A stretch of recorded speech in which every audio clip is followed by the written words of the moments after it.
Está na altura da revista de imprensa desta manhã de quarta-feira. Hoje é a nossa convidada a historiadora Raquel Varela. Ela coordenou o livro A Segurança Social é Sustentável. Muito se tem falado do livro. Bom dia, bem-vinda. Vamos olhar então os destaques e começa pelo Diário Económico, onde podemos ter um retrato da situação política e económica do país. O que é que destaca? Eu gostava de destacar toda a situação política à volta do segundo resgate, que este governo está a preparar claramente um segundo resgate, e eu penso que o mais importante que há de destacar aqui é que, na minha opinião, a economia portuguesa está transformada no Orçamento de Estado. Ou seja, há 2 ou 3 grupos económicos muito bem identificados, o Grupo Mota-Engil, o Grupo Espírito Santo, que transformaram a economia portuguesa. Portanto, há um processo todo de destruição de pequenas e médias empresas que não têm acesso ao crédito, nem conseguem sobreviver, asfixiadas pelo IVA, etc. E nós temos uma economia transformada em rendas fixas, juros da dívida pública, parcerias público-privadas, subcontratualização de serviços, em que estes grupos económicos estão sempre envolvidos. E, portanto, quando se olha para a reforma do Estado, aquilo que se verifica é que o Orçamento de Estado cada vez menos é um Orçamento de Estado social, um instrumento que envolve tudo aquilo que é necessário para a produção e para a reprodução da sociedade, e se transforma num orçamento de garantia de rendas fixas a grupos extremamente reduzidos. Nós contabilizamos aqui no livro, a concentração de riqueza aumentou a 67% nas últimas décadas em Portugal. Portanto, nós nem sequer temos um problema de um país que está a empobrecer, nós temos um problema da maioria dos trabalhadores que estão a empobrecer, para haver um processo de grande concentração de capital feito através do Orçamento de Estado. É uma economia que vive do Orçamento de Estado, ou seja, dos impostos e das contribuições pagas por quem trabalha. Deixe-me citar uma frase que começou por dizer e que me fez parar. Disse que olha para a crise política associada ao segundo resgate. Está a dizer que esta crise política a que estamos a assistir, às conversações entre os partidos que assinaram o memorando, nessa crise está subjacente um segundo resgate? É isso que está aqui em causa? Eu penso que sim. Eu penso que toda a política da Troika apostou nesta ideia de mercantilizar os serviços públicos e reconverter o mercado laboral no sentido de acabar com o direito ao trabalho. Ou seja, transformar todos os trabalhadores portugueses em trabalhadores precários. Isso está-se a ver em vários setores, quer na função pública, os enfermeiros, que são parcialmente parte da função pública, agora os estivadores. Ou seja, a ideia é transformar tudo aquilo que eram direitos laborais, acabar com eles e transformar toda a força de trabalho em força de trabalho móvel. Isso reduz muito o custo unitário do trabalho e é aí que se tem aumentado a produtividade. Claro que se podia aumentar a produtividade e aumentar os salários e reduzir o horário de trabalho, mas isso teria que se questionar também os lucros das empresas e, portanto, isso não está a ser feito.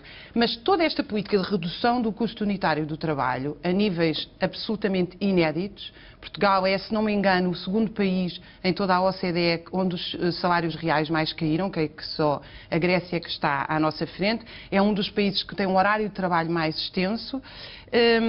Ela não está a ser suficiente para garantir a rentabilidade destas empresas. E, portanto, eu penso que estas empresas o que fizeram foi sentar-se à mesa com o Governo e dizer: nós precisamos de mais capital, precisamos de recapitalizar novamente a banca. O dinheiro está a faltar para as empresas e não para o funcionamento do Estado? Mas o dinheiro não está a faltar para todas as empresas. Essa é que é a questão. Quer dizer, aparentemente as pequenas e médias empresas de facto estão asfixiadas.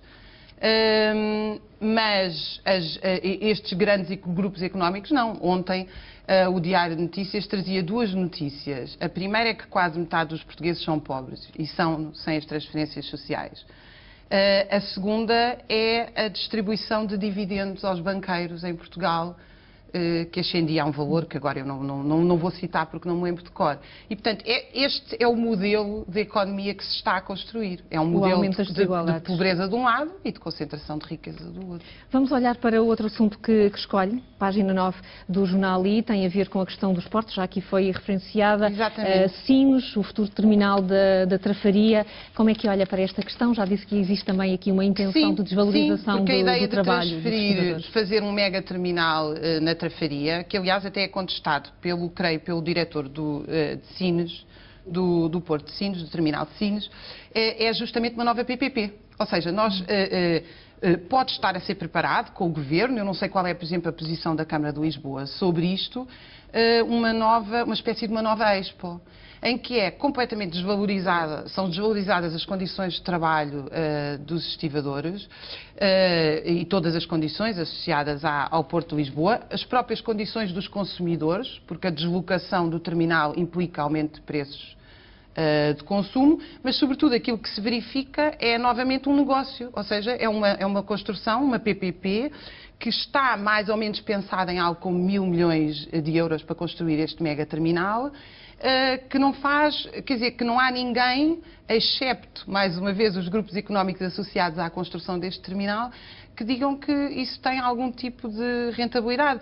Porque, veja, nós vamos transformar o quê? Lisboa numa espécie de local turístico onde os cruzeiros param. Os cruzeiros, toda a economia dos cruzeiros é feita dentro dos cruzeiros. Portanto, os cruzeiros chegam, as pessoas consomem, saem meia dúzia de horas em qualquer porto do mundo. Saem meia dúzia de horas e voltam, até porque os cruzeiros não querem associar nenhum tipo de custo justamente à paragem no porto. E vamos tirar isso substituindo, ou seja, tirando os contentores, e os contentores implicam o quê? A circulação de mercadorias. O que é que isso significa? O abastecimento da cidade de Lisboa. Portanto, o Porto de Lisboa é o abastecimento da cidade de Lisboa.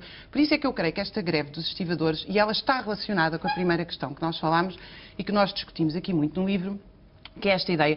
Os portuários de Lisboa, portanto, os estivadores, os trabalhadores portuários, foi denunciado o contrato coletivo de trabalho.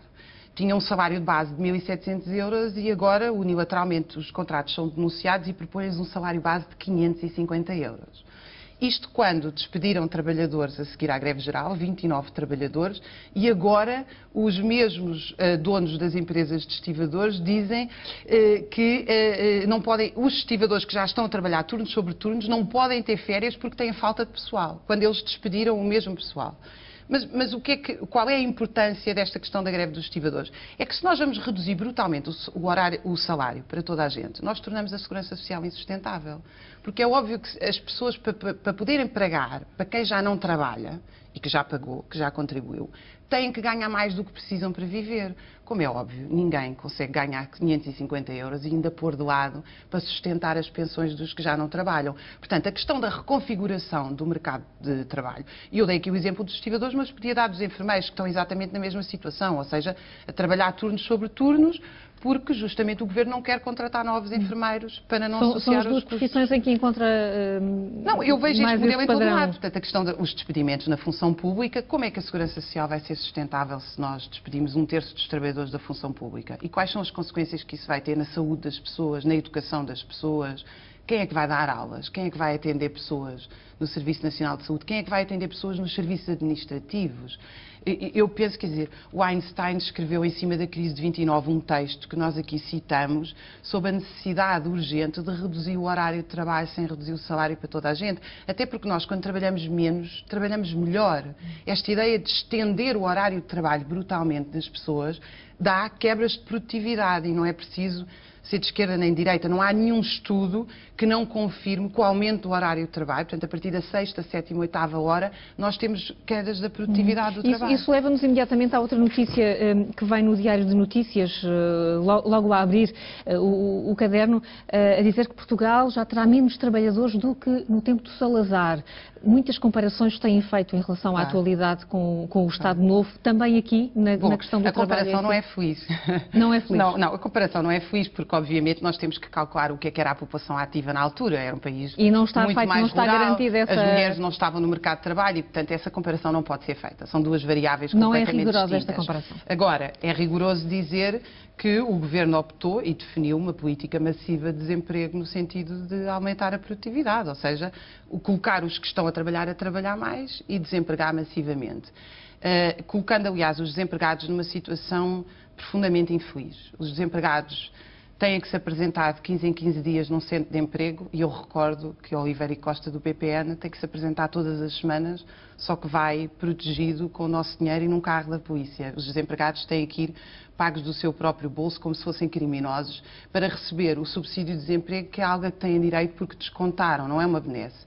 Mas os que não têm direito ao subsídio de desemprego estão na mão dos programas assistencialistas, que é uma espécie de caridade organizada pelo Estado.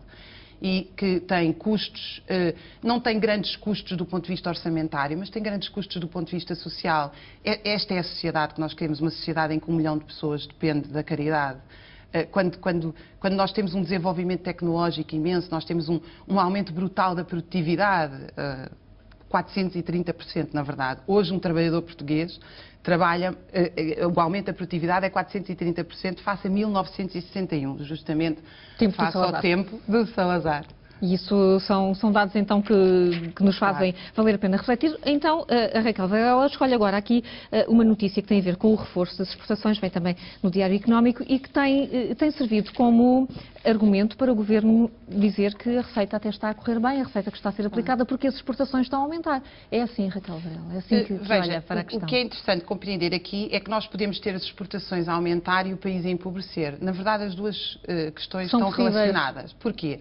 Porque nós descemos o custo unitário do trabalho e, portanto, fica mais barato para as empresas produzirem, porque pagam menos salários, e elas exportam mais barato. Mas o que é que acontece? As pessoas que cá estão não têm dinheiro para consumir.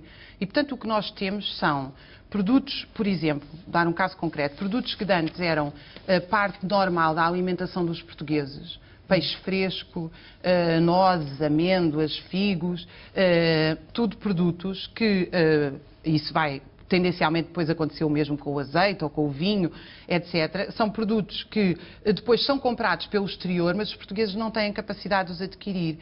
Este modelo económico já existia antes noutros países. Veja, no Brasil não se consegue beber o melhor café. O melhor café brasileiro bebe-se na Europa porque os brasileiros não o conseguem consumir. E a minha pergunta é, isto é um modelo de economia que nós queremos? Há umas empresas exportadoras que têm ganhos, mas os portugueses deixam de consumir até a própria produção. Mas uma das principais bandeiras que governos, os dois últimos governos, só para me recordar, têm feito para chamar o investimento estrangeiro a Portugal é exatamente os salários baixos. Exatamente. Portanto, pois, mas isso, é este o modelo? É para aí que caminhamos? Isso é o modelo. Nós até podemos caminhar para um modelo chinês. Quer dizer, todos os modelos, ainda há pior que o modelo chinês, é o modelo africano. A questão é esta. A questão que nós temos que nos perguntar é este o modelo que nós queremos? A China vive das exportações, de facto. A maioria do comércio norte-americano com a China é com empresas norte-americanas. É dinheiro que entra e sai e nem sequer passa pelos chineses. A discussão deve passar por todos.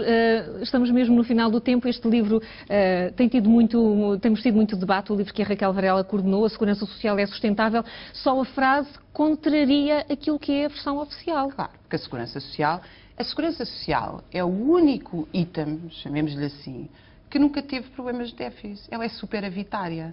Ela é tão superavitária que verdadeiramente querem destruí-la, querem descapitalizá-la, justamente porque ela é um bolo muito grande, porque ela é o bolo que depende das contribuições regulares dos trabalhadores para esse fundo. Agora, ela só é sustentável se nós garantirmos que metade da força de trabalho, que está desempregada ou precária, tem condições laborais dignas para contribuir para os que já não trabalham e que têm direito a ter estas reformas muito acima das reformas mínimas ou dos ordenados mínimos, porque eu penso que essa questão deve ser colocada por nós como uma questão civilizacional. Nós não estamos aqui a discutir um país como do tempo da música da Amália Rodrigues, onde há muito pobrezinho com fartura de carinho. Nós temos produção suficiente e riqueza suficiente coletiva para garantir a todos uma vida digna. A discussão deve ser feita. Raquel Varela, muito obrigada por ter vindo à Revista de Imprensa. Bom dia. Obrigada. Nós vamos voltar.